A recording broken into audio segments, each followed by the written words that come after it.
Breathing, the master key to self-healing, begins with a lecture on the benefits of breathwork.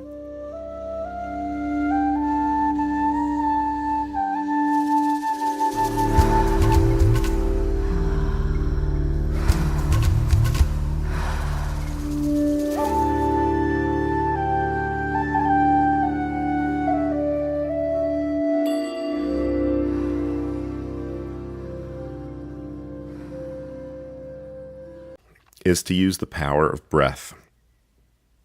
This is new for many of them because medical education at the moment does not include information of this kind.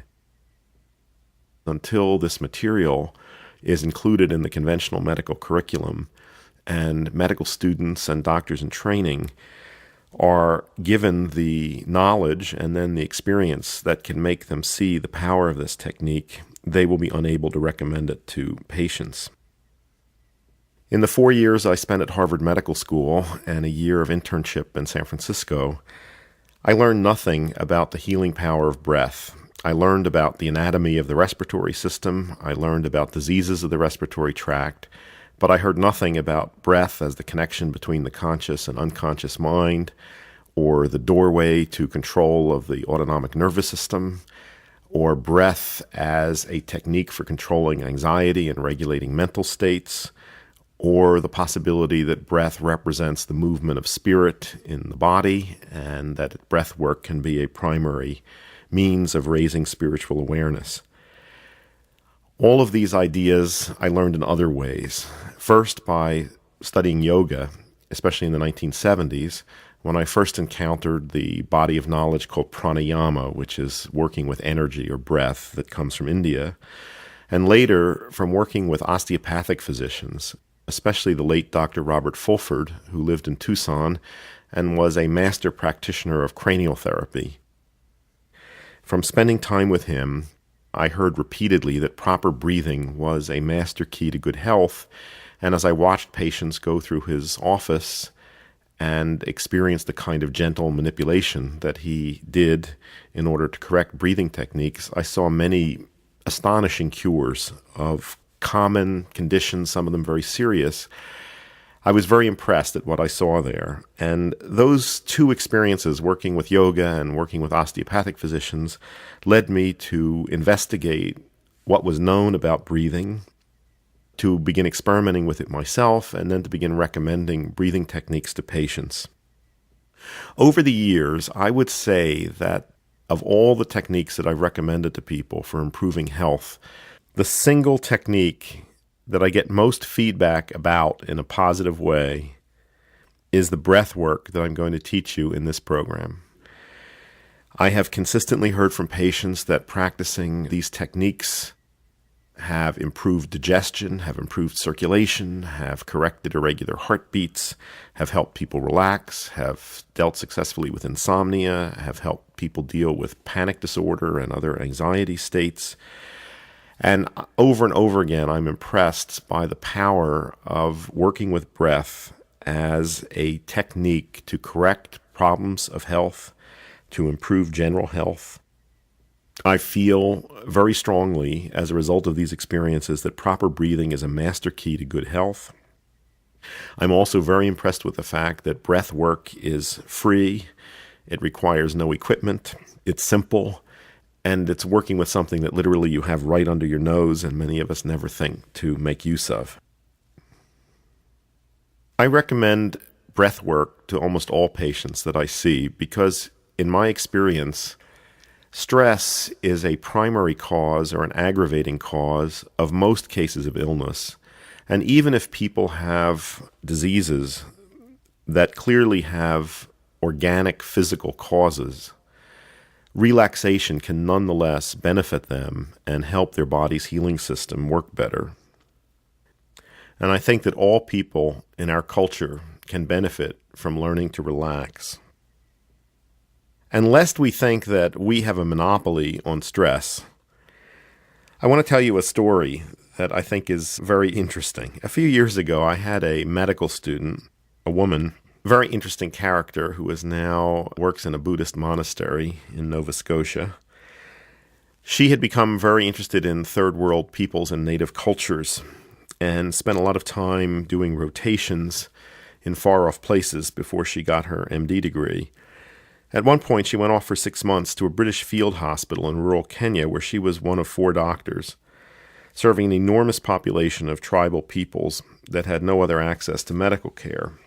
She went there with very romantic notions of dealing with exotic infectious illnesses like African sleeping sickness. When she came back, she was very sobered by her experience and told me that 95% of what she saw in that field hospital were stress-related disorders, especially migraine headaches, chronic back and neck pain, and peptic ulcers, and that the most common drugs that she prescribed there were Tagamet and Valium. Tagamet is one of the acid suppressive drugs that's used to deal with ulcers and esophageal reflux. So I conclude from this that stress is not something that's unique to America in the late 20th century. I think that the forms of stress may differ in different parts of the world and other cultures, but I think that to be human is to experience stress. I don't think we can make stress disappear from our lives, but I think we can learn to process it better or to neutralize it so that it doesn't damage our bodies. Of all the techniques that I have investigated for reducing stress and increasing relaxation, it is breath work that I have found to be the most time efficient, the most cost efficient, and the one that most promotes increased wellness and optimal health. In addition, I think that working with the breath can be a very powerful technique to center the mind, to help you work more effectively, to help you deal with all of the challenges that life throws in your way every day, and to really turn your direction away from the material world toward the non-physical world. I'm very interested in where this knowledge came from. If you look around the world, you will find breath work emphasized in many different systems, from martial arts to forms of natural childbirth. And if you try to trace back where this information came from, it seems to me that all roads lead to ancient India.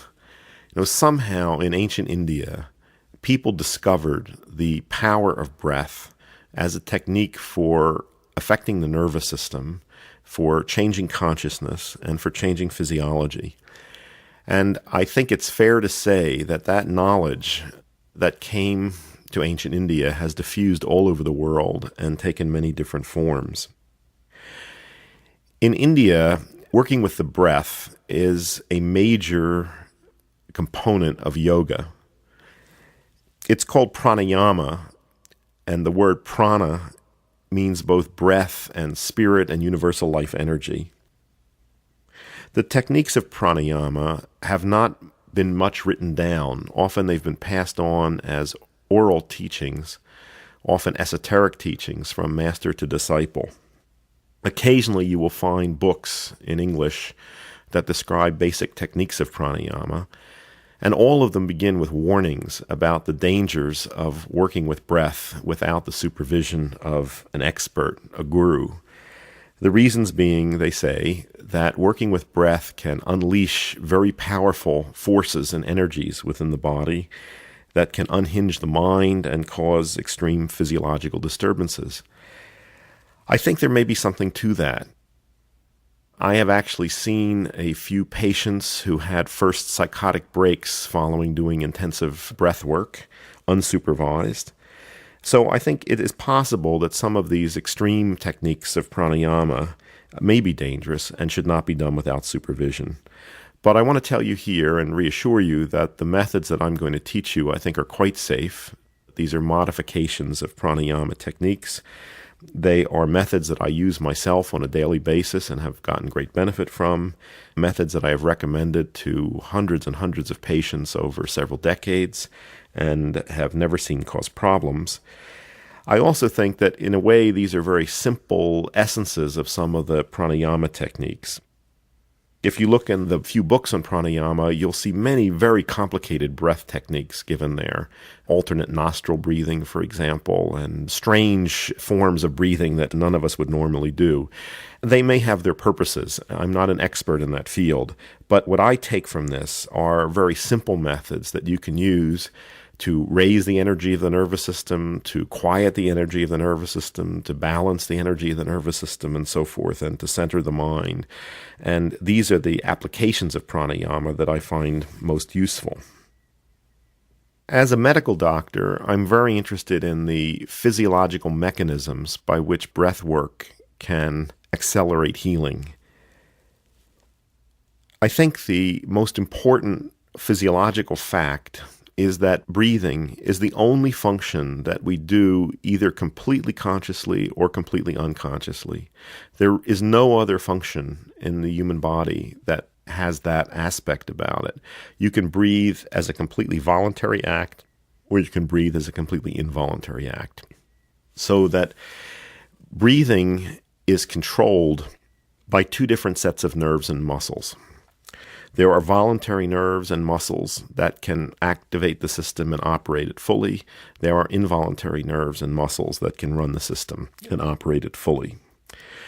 As a result, breath is the only function through which you can influence the involuntary nervous system. That is, you can establish rhythms of breathing with your voluntary nerves and muscles that will affect the involuntary nervous system. Imbalances of involuntary nervous system function underlie many common disorders. For example, high blood pressure has as its root overactive sympathetic tone. The sympathetic nervous system is one of two divisions of the involuntary nervous system. The involuntary nervous system is also called the autonomic nervous system. The sympathetic branch prepares the body for fight or flight, for emergencies. It speeds up heart rate, it increases blood pressure, it slows down digestion, it diverts blood circulation away from the surface of the body to the interior. And this is a very logical response. If you're faced with an emergency, the thing that's most important is to maintain blood flow to the brain. If there's any failure in that, you're dead. So the reason the heart speeds up and that blood pressure increases and that blood is shunted away from the surface of the body is to ensure that there will be no interruption of blood flow to the brain. In the same way, the reason that digestion shuts down is that digestion becomes a non-essential function during an emergency as opposed to circulation, for example. The parasympathetic nervous system has exactly the opposite effects. It slows the heart rate, it lowers blood pressure, it increases blood flow to the skin and surface of the body, it increases movement of the digestive organs. Normally, these two systems work in balance, and there is a back and flow ebb of dominance of sympathetic and parasympathetic nervous system appropriate to the situation. But it appears that in many of us today, there is overactivity of the sympathetic nervous system. It's as if the body is reacting constantly to an external threat that never goes away. How we got in this situation, I'm not sure. Perhaps this is a consequence of the way we live today. That is, in very high population densities, with a great deal of emotional stress, with a great deal of noise that may have effect on our nervous system. At any rate, whatever the cause, there is in many people an imbalance in nervous system functioning in the direction of overactivity of the sympathetic nervous system and underactivity of the parasympathetic nervous system. This constant sympathetic stimulation can lead to high blood pressure or to disturbed heart function, irregular heartbeats, for example, to cold hands, because the skin is deprived of adequate blood. And these disturbances in circulatory function, digestive function, can in turn produce other imbalances in the body. I think there are many disorders that commonly come to doctors' offices which have as their root this kind of imbalance in the function of the autonomic nervous system.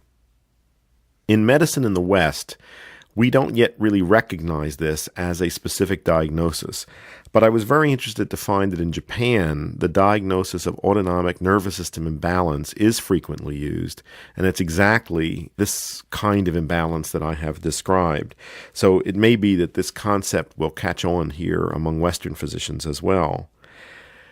A problem is that the way that conventional Western medicine deals with these diseases is not very satisfactory, because instead of getting to the root of the problem, which is the imbalance in nervous system function, we attempt to block the overactivity of the sympathetic nervous system, or to deal with its consequences at a more superficial level by giving drugs which are suppressive or counteractive.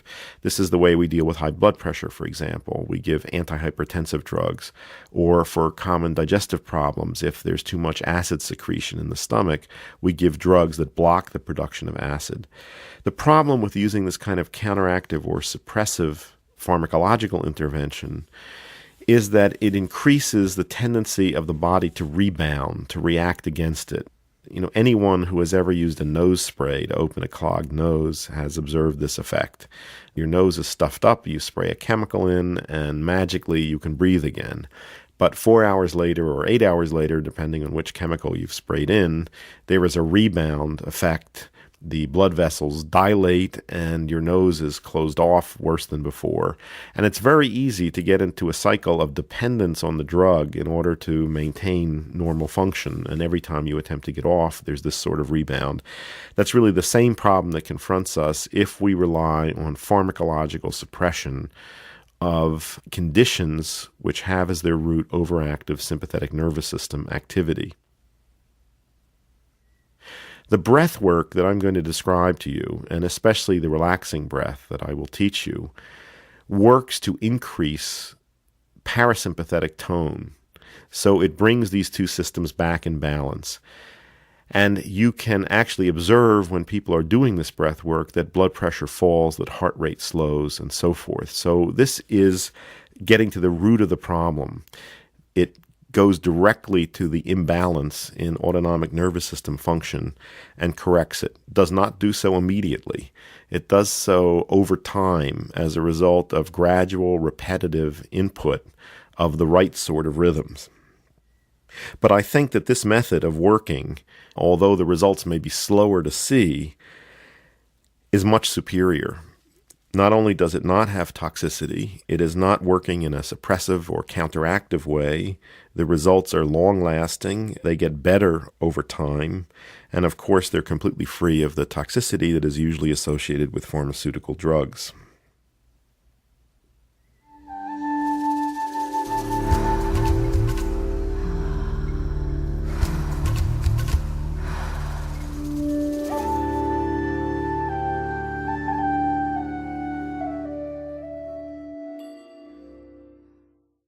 Because breathing can be a conscious act or an unconscious act, it spans those two worlds. Therefore, by focusing attention on breath and working with breath, you are opening the channels between the conscious mind and the unconscious mind. There are many forms of psychotherapy that attempt to do that as well. Classical psychotherapy, which attempts to bring into consciousness through free association of words, for example, repressed memories or emotions, is attempting to gain access to that unconscious compartment. A very simple way to do that is by focusing on breath, so that when you begin to do breath work, you may find that you have greater recall of dreams, that you have easier access to altered states of consciousness, for example. And all this as a result of greater interchange between those two compartments, which in many of us are separate.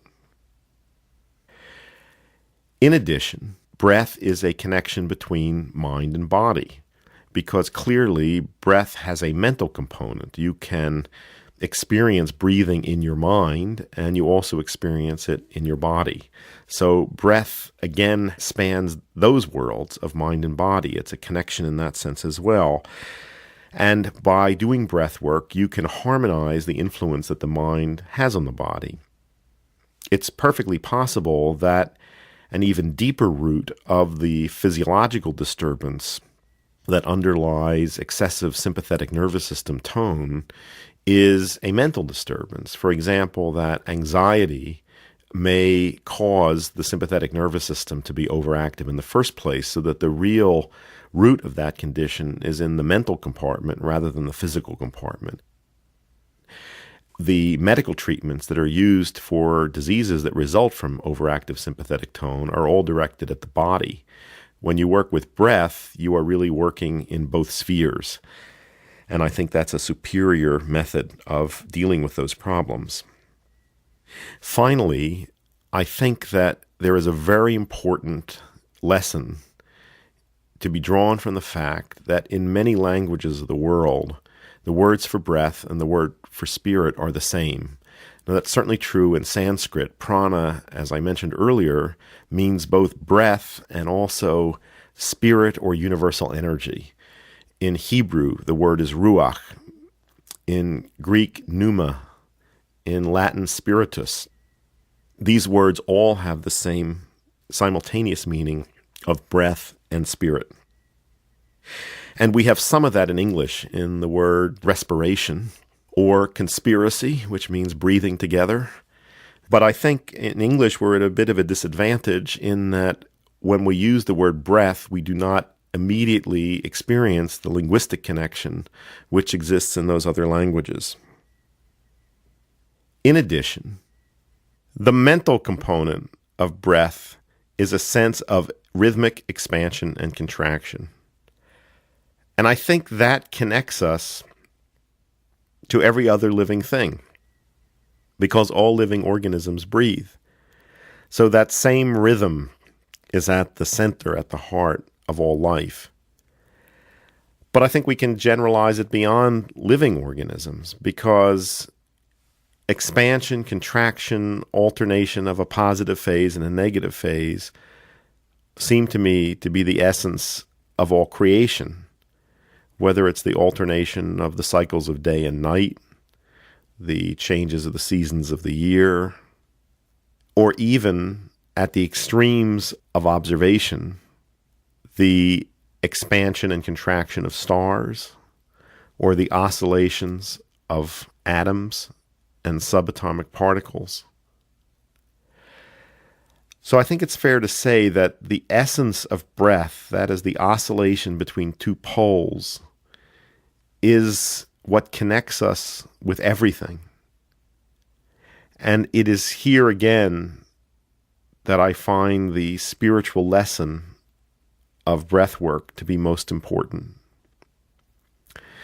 There's even an idea in yoga philosophy that resonates with modern cosmology, that there may be a sort of cosmic breath in the rhythmic expansion and contraction of the universe. That is, that as the universe expands to an extreme, eventually it will begin to contract back to concentration at one point, and then to initiate with another big bang, another exhalation, if you will. So here, I think, on a grand scale, is the universality of breath.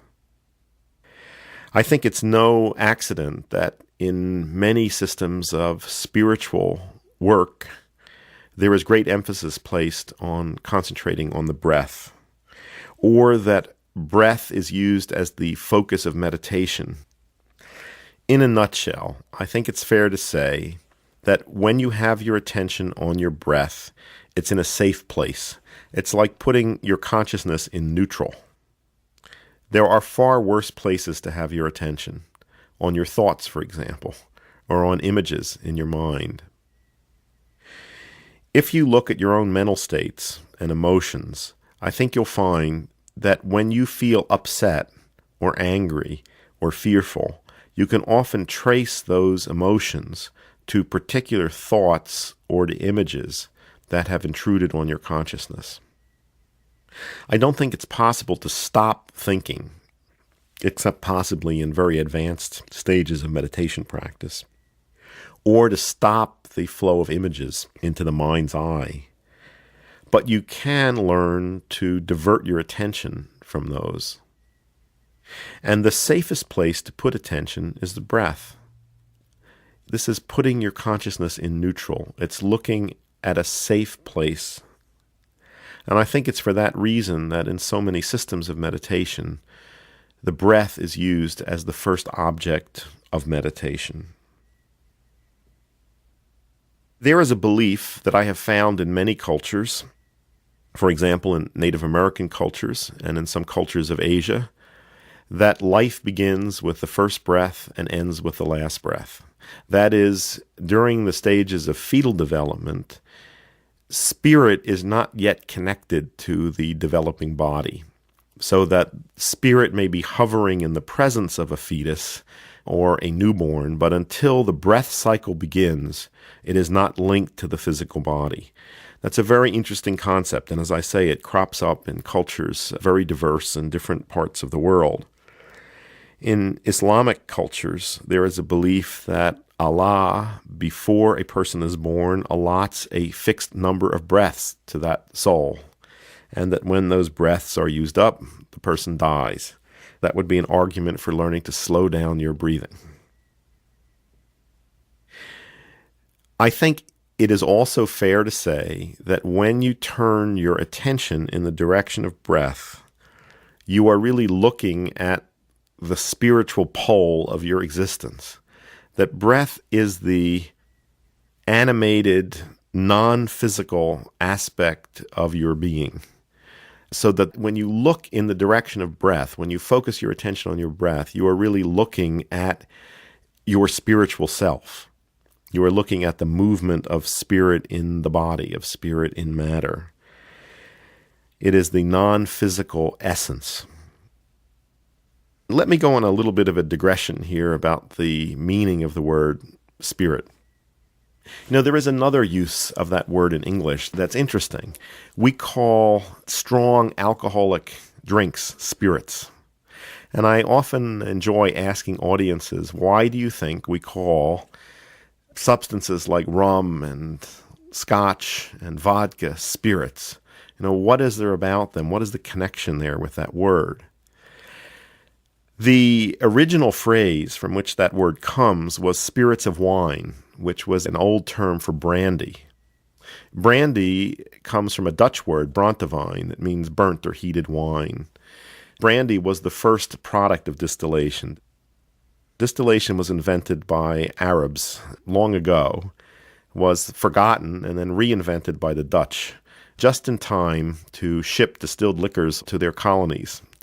And the original purpose of distillation was to reduce the volume of wine by a great factor so that it could be put in barrels, loaded on ships, taken to other parts of the world with the idea that when you got there, you would add water back to get the concentration down to the level of wine.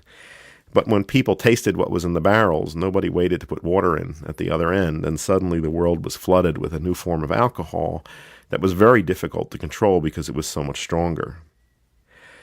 Now, what is it about brandy that is the spirit of wine? I think that the meaning of that word is that you are concentrating the essence of wine. It is the aspect of wine that gives it its power. And that as you distill and concentrate, you are taking out of this material substance or concentrating the non-physical essence, which is where the power is.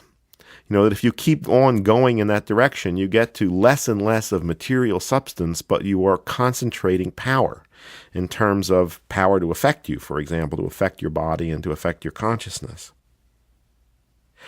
That's a very interesting clue as to the meaning of spirit, and I think that it's possible to look at breath in relation to body in the same way that we could look at brandy in relation to wine.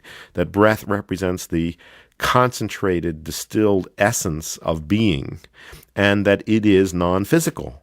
It is invisible, it does not have substance, but it's where the power is. And I think it is for that reason that so much emphasis is placed on paying attention to breathing, on working with breath as a spiritual technique, as a technique for raising spiritual awareness, for moving spiritual energy. I think if you do nothing other then pay attention to your breath today for a few seconds more than you did yesterday. You have increased your spiritual awareness. You have made spiritual progress. There are traditions from Asia which say that you can reach enlightenment by doing nothing other than paying attention to your breath. And I believe that's true. I think that really is the power of breath. It is the spiritual essence of human beings. When we look in that direction, we are doing spiritual work.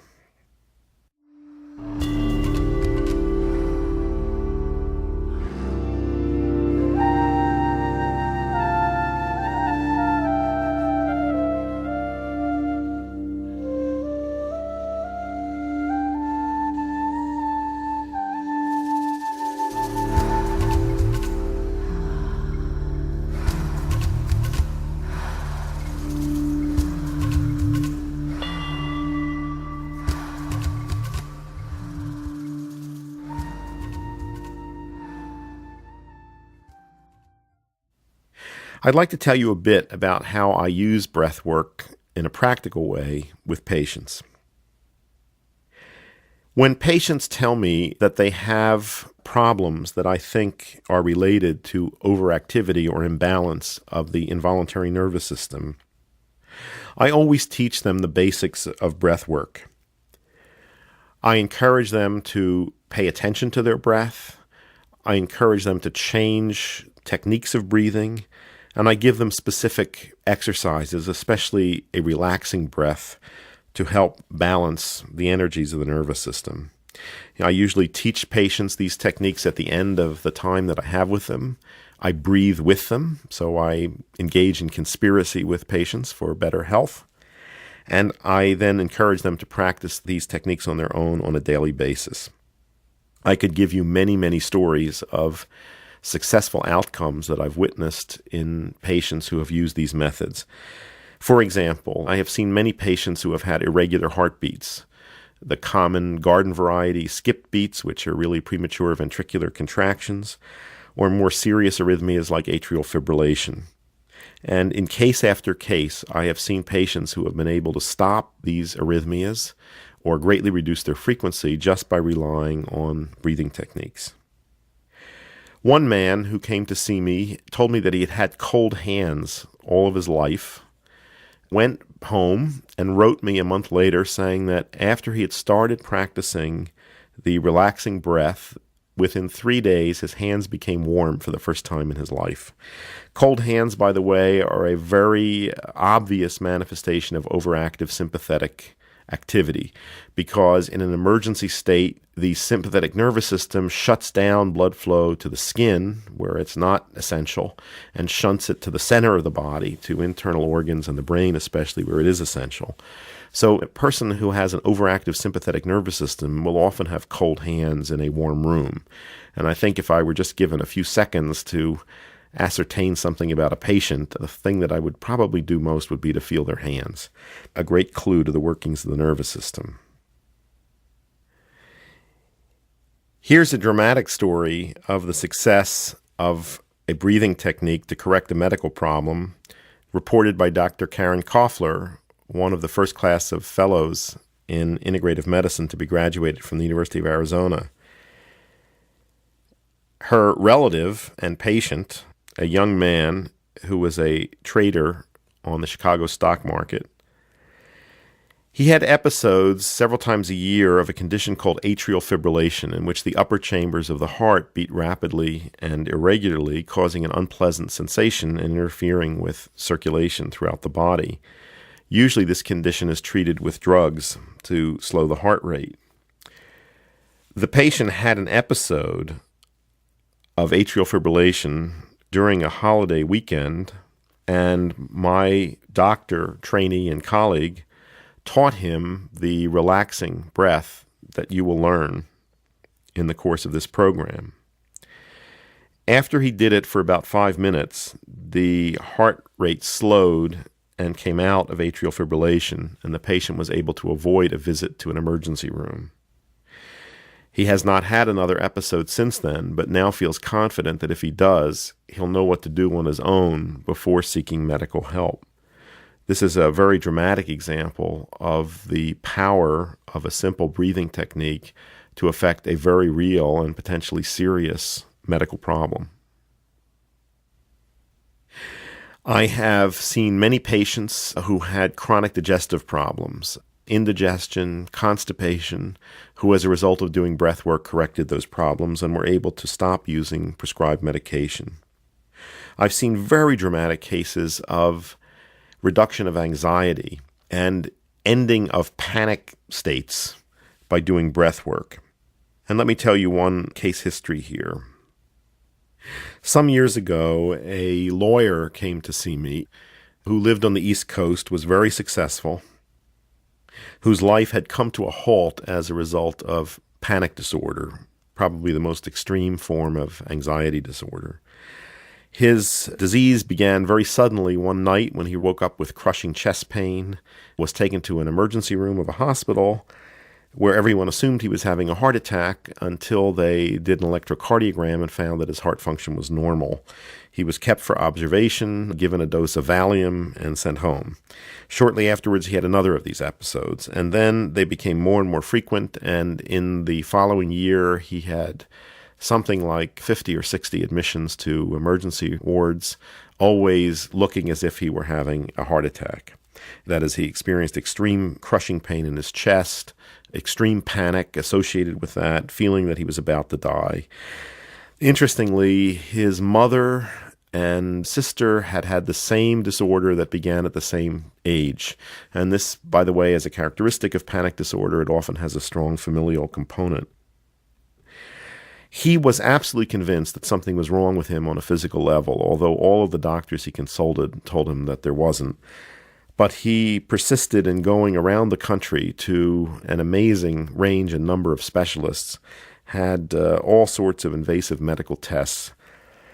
Eventually, one of these tests indicated that he might have something wrong with the function of his esophagus, and he was put on a variety of medication to try to correct his digestive function. This produced no change in his panic attacks and caused him a lot of toxicity. It was recommended that he consult with a psychiatrist, which he was very reluctant to do. But finally, after test failed to show that he had a physical problem, he went to a psychiatrist. Psychotherapy also failed to touch this problem, and the only thing that controlled it was Valium. He quickly became dependent on Valium. Valium is an addictive sedative that interferes with mental function. He was taking a high dose of it and found that if he attempted to even cut the dose down, he had a full-blown attack, which resulted in his going to the hospital. And he further developed a symptom of agoraphobia, that is, fear of open spaces, and became more and more confined to his house. He stopped working. This condition threatened to disrupt his marriage. He really became a prisoner of his own condition and was desperate. When I saw him, I reassured him that I thought nothing was wrong on a physical level that was not repairable, that this was a functional problem, that it was a disorder of function, and that if that could be corrected, there had been no permanent harm done to his physical organism. I told him that it was essential that he get off Valium because this was a suppressive medication that was not really getting to the root of the problem. And as with any suppressive medication, it increased the chance that when he stopped, that the problem would return. He understood that, but was very scared to attempt to change the dosage of the drug. I taught him the relaxing breath that I will teach you later, and told him that I thought that this method alone could eventually control his problem, but they would have to work at it for some time. I recommended using a natural calmative, the herb valerian, to see if he could use that to help himself wean off Valium. And I gave him some other general recommendations about his lifestyle. Over the next months, he kept in touch with me regularly, and the news was not good. Anytime he attempted to cut the dose of Valium, he had a full-blown panic attack. He did the breath work religiously, but found that it made no difference. I kept reassuring him that if he kept it up, eventually this would produce a change. It did, but it really took several years for the regular use of breath work to change the problem. But when it did so very successfully. He was eventually able to get off all medication, to resume his former life and to abort any panic attacks that started by using breath work alone. So here's an example of this principle, that this is a subtle technique but very powerful one, but it takes time. It's regularity of use. This was as severe a case of panic disorder as I had ever dealt with. So I think any condition, however severe, really is susceptible to this kind of intervention. And I would also say that as a physician, based on my experience, that there is really nothing that is out of range of this technique. Really, wherever you've got nerves in your body, which is everywhere, you have the possibility of improving function by using breath as a technique of harmonizing the function of the nervous system. The very simplest form of breath work is doing nothing other than paying attention to your breath. That is, not trying to influence it, not trying to speed it up or slow it down, not trying to change the rhythm, simply looking at it, observing the breath. This is something that you can do anytime. You can do this while you're waiting in a line at a supermarket. You can do it while you're waiting at a stoplight in a car. You can do it if you're sitting listening to a lecture. Anything. You can look at your breath without trying to influence it. It's just taking a little break from the normal flow of thoughts, flow of images, flow of attention to external stimuli, and putting your mind briefly in a neutral place. And that's one of the techniques that I recommend to you. And I repeat here that if you will do that today for a second or two longer than you did yesterday, you will have made spiritual progress. One of the essential techniques that I distill from this body of knowledge about pranayama is that the qualities of breath that you want to develop are to make it deeper, slower, quieter, and more regular. Let me repeat those. You want to make your breath deeper, slower, quieter, and more regular. So whenever you think about it, whether you're driving in your car, whether you're waiting in an office, whether you're sitting watching a movie, whether you're at home eating dinner, if you think about it, try to make your breath deeper, slower, quieter, and more regular. And again, over time, if you keep doing that, your breath will change in that direction. When your breathing is deeper, slower, quieter, and more regular, you are feeling better in both mind and body. Your nervous system is functioning more smoothly, and all your organs are operating more harmoniously as a result. It's also interesting to observe people who are angry, afraid, or upset. And you will find that invariably in those states, breathing becomes rapid, shallow, irregular, and noisy. So this is a correlation that we can observe. That is, in states of mental upset or agitation, breathing is noisy, irregular, rapid, and shallow. Whereas in states of relaxation, harmony, breathing is deep, slow, quiet, and regular. And here is an illustration of how the voluntary aspect of breathing can be used to influence conditions which we normally don't think of as being directly under our control. That is, if you are upset, you can't always just tell yourself to settle down, but you can always change your breathing in the direction of making it deeper, slower, quieter, and more regular, and by doing so, you affect your physiology, both the body response and the mental state. There's another very interesting teaching in pranayama that has always caught my attention that has to do with the way we conceive of the breath cycle. Now, if you think about it, breathing has no beginning and no end. It is a universal, continuous waveform of inhalation and exhalation. There's no point at which you can say that a breath cycle begins and a breath cycle ends. We arbitrarily impose a form on it in which we imagine that a breath cycle begins with an intake of breath and ends with an exhalation. But that's an arbitrary way of doing it. I found out that in the written language of China and Japan, the Chinese character for breath consists of two components, one meaning exhalation and one meaning inhalation, and the one for exhalation goes first. Now that, I think, embodied in that picture is a very interesting idea, and it's an idea that also comes from ancient India, which is that it is useful to conceptualize the breath cycle as beginning with an exhalation. One of the exercises that I'm going to teach you is called putting exhalation first. And this is the practical method of learning to change the way that you think of breath so that you imagine it beginning with exhalation and ending with inhalation. I think you'll be very surprised to find how different it is to breathe that way. The reason being that when you exhale, you have potentially much greater control over the volume of air that you move in and out, because the muscles that control exhalation are potentially much more powerful than the muscles that control inhalation. So that when you think of breathing in a different way, you can actually change how it works. Here's another general tip about breathing. When you take a deep breath, your belly should move outward. To find out whether this is happening, you can just put your hand on your abdomen. When you take a deep breath, does your hand move outward? Are you letting your belly expand? In order to take the fullest kind of breath, you have to do what's called abdominal breathing.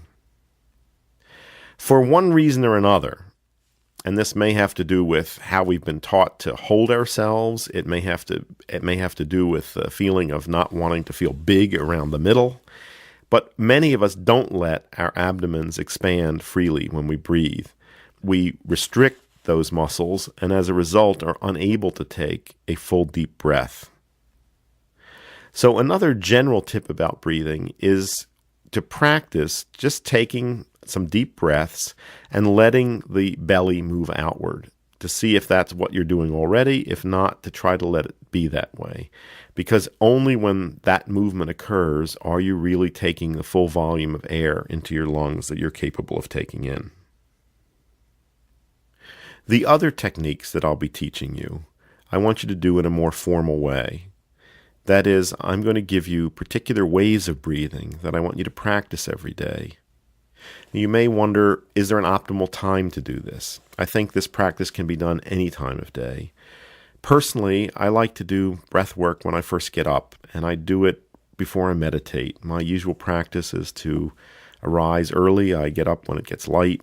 I do a few simple morning chores, and then I meditate. And before I sit down to meditate, I do a few minutes of breath work, and this seems to me a very natural time for doing it.